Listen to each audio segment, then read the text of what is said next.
Welcome. Turn down the lights, grab a blanket, maybe some snacks, and make sure you're somewhere comfortable. Because tonight, I've got a chilling Minecraft story, but before we dive in, make sure to like, subscribe, and hit the notification bell to help us improve the YouTube algorithm and reach more listeners like you. Now, let the story begin. In the heart of the Golden Dunes, where the sand seemed endless and the sky blazed like fire, there sat a quiet little desert village, stone wells, sandstone huts, and peaceful villagers tending crops under the sun. Steve and Alex were passing through. They'd come to trade, rest, and move on by morning.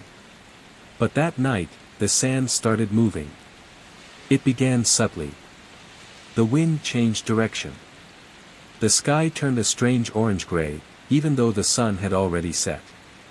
One of the villagers ran to Alex, pale and breathless. "The statues, they're gone." "What statues?" Steve asked. The villager pointed toward the edge of town. To a broken, sunken ruin just outside the farms. Old warriors carved from stone. "We've always seen them. But now, they're not there." Alex and Steve investigated. Sure enough, nothing but footprints in the sand. Dozens of them. Leading away, and back toward the village.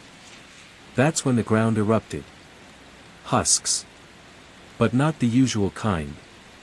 These were ancient. Wrapped in strips of faded red cloth.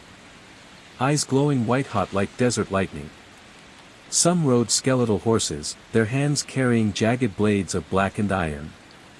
They weren't just spawning, they were returning. The village bell rang. Too late.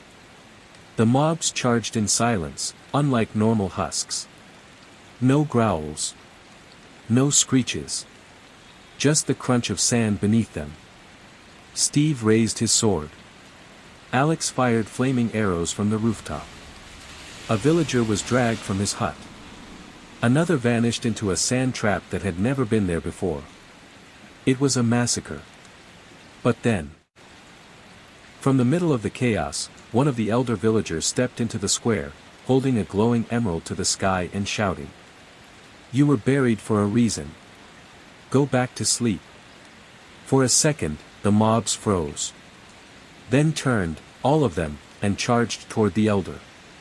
Steve and Alex fought through the horde, reaching the elder just in time. Alex threw down a totem of undying, and the three of them vanished in a puff of emerald light, just as the husks closed in. They reappeared outside the village walls. And watched from a dune. As the ancient husks stopped moving.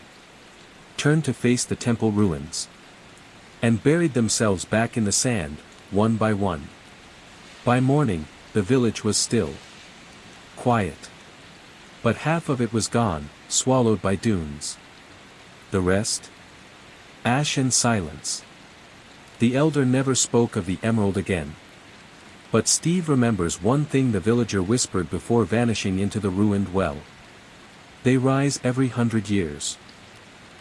And every time, fewer of us are left to remember why. Sleep well. But if you ever trade in the desert and see footprint run,